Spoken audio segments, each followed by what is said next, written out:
श्रीमहागणाधिपतये नमः। श्रीरामकृष्णगुरवे नमः। ॐ नमो वेङ्कटेशाय।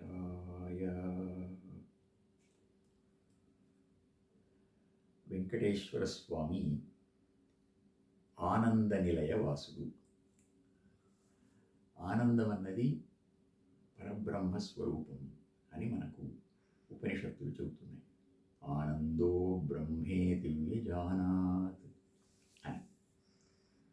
మానవ జీవితంలో మనమందరం కూడా ఆ ఆనంద స్వరూపాన్ని, ఆ పరబ్రహ్మ స్వరూపాన్ని పొందాలి, చేరుకోవాలి అనేది మన జీవిత లక్ష్యం. ఆ జీవిత లక్ష్యాన్ని చేరుకోవడానికి మనకు ఎన్నెన్నో ఆటంకాలు వస్తుంటాయి. ఈ ఆటంకాలను తొలగించడానికి మనకు వేదం ఒక దైవతాన్ని ప్రసాదించింది.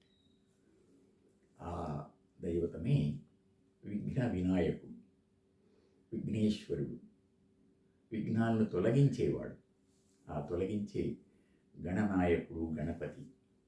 ఆయన్ను గురించి మనకి ఎన్నో స్తోత్రాలు ఉన్నాయి. స్తోత్రాలలో ఆ స్వామి యొక్క గుణగణాలు, ఆ స్వామి యొక్క శక్తితత్వాలు, ఆ స్వామి యొక్క పరతత్వ విషయాలు, తాత్విక విషయాలు ఇవన్నీ కూడా అందులో ఉంటాయి కనుక మనం అటువంటి స్తోత్రాల్లోకి వెళ్తే ఆయన తత్వం తెలుస్తుంది. మనకు అటువంటి స్తోత్రాలు రచించిన మహానుభావుల్లో మన ఆదిశంకరులు వారు అనేక స్తోత్రాలు రచించాడు. అనేక దేవతల్ని గురించి రచించాడు. ఆయన వాక్కు అది ఒక అమృత వాక్కు, మహామధురంగా ఉంటుంది ఆయన రచనా విధానం. అందులో గణేశ పంచరత్నం అని ఒక స్తోత్రం ఉంది.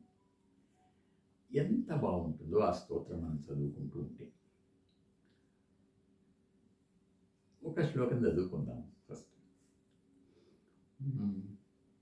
ముదాకరాత్తమోదకం సదా విముక్తి సాధకం కళాధరావతంసకం విలాసిలోకరక్షకం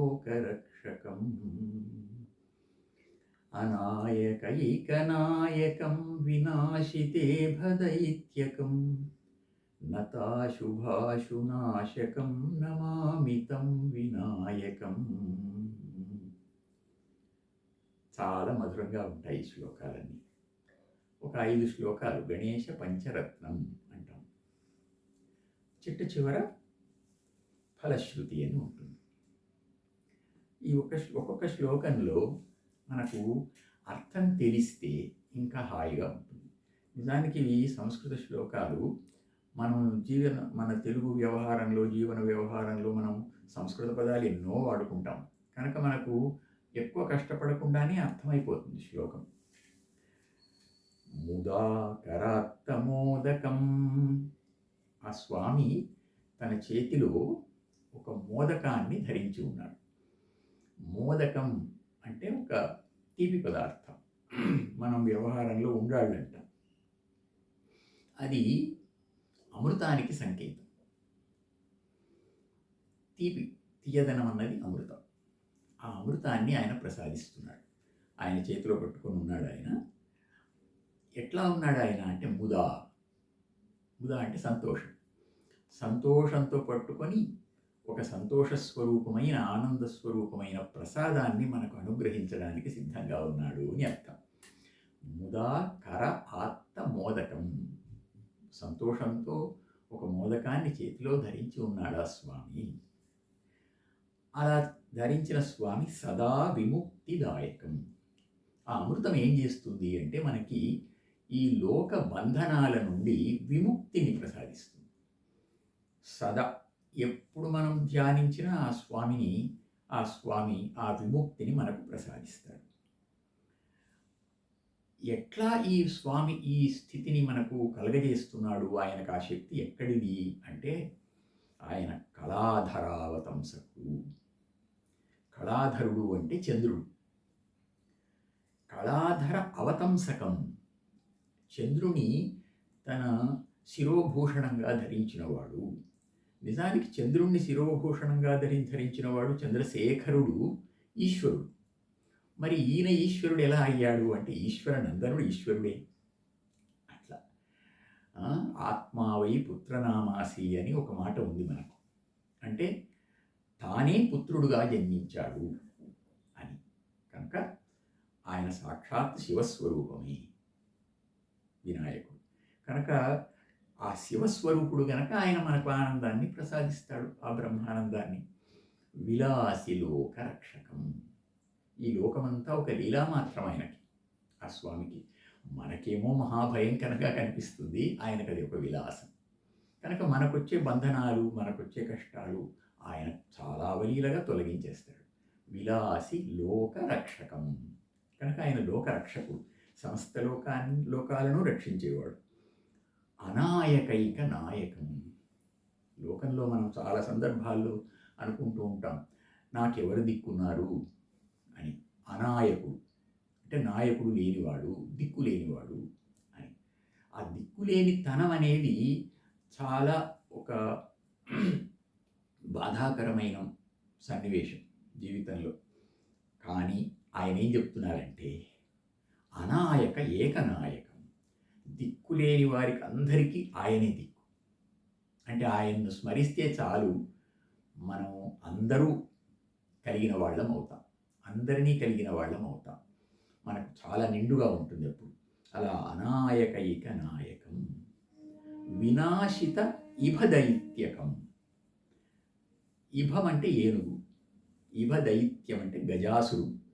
గజాసురుణ్ణి సంహరించినవాడు. వినాశిత ఇభదైత్యకం. గజాసురుణ్ణి సంహరించినవాడు. ఈ గజాసుర సంహారం నిజానికి శంకరుడు చేసినట్లుగా కూడా కొన్ని పురాణాల్లో ఉంది. స్వామివారు శంకరుడు చేసిన శంకర స్వరూపమే గనక వినాయకుడు కూడా ఆయనే చేసినట్లు. అందుకని వినాశిత ఇభదైత్యకం, గజాసురుని సంహరించినవాడు. నత అశుభ ఆశునాశకం. మనం నమస్కరిస్తే చాలు ఆ స్వామికి, మన అశుభాలన్నీ, అమంగళాలన్నీ, మనకేవైతే కీడు కలిగిస్తాయో వాటన్నిటినీ ఆయన తొలగిస్తాడు. నతాశుభాశు నాశకం.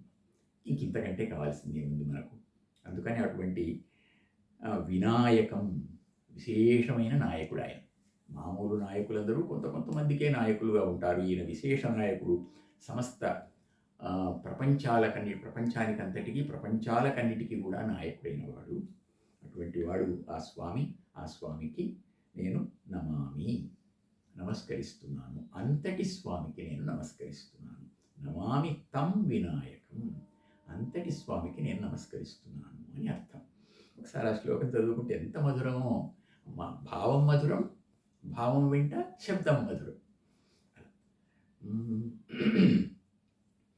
ముదాకరాత్తమోదకం సదా విముక్తి సాధకం కళాధరావతంసకం విలాసి లోకరక్షకం అనాయకైకనాయకం వినాశితే భదైత్యకం నతాశుభాశునాశకం నమామి తం వినాయకం.